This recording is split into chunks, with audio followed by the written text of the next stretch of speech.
នាយករដ្ឋមន្ត្រីម៉ាឡេស៊ីបានហៅទូរស័ព្ទទៅនាយករដ្ឋមន្ត្រីកម្ពុជានិងថៃឲ្យបន្ធូរបន្ថយភាពតានតឹង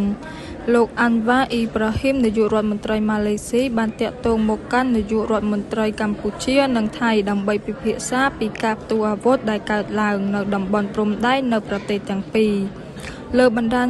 សង្គម Facebook នៅថ្ងៃពុធទី10 ខែធ្នូនេះលោកអាន់វ៉ាអ៊ីប្រាហ៊ីមបានកោតសរសើរចំពោះភាពបើកចំហ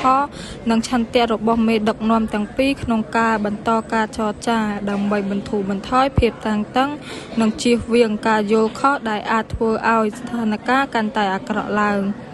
លោកបន្តថាខណៈពេលដែលមិនទាន់មានដំណោះស្រាយច្បាស់លាស់នៅឡើយកិច្ចខិតខំប្រឹងប្រែងការទូតបន្តបានធានាមិនឲ្យមានឧបទ្ទវហេតុធ្ងន់ធ្ងរបន្ថែមទៀតកើតឡើងក្នុងកំឡុងពេលម៉ោងដ៏ធ្ងន់ធ្ងរនេះ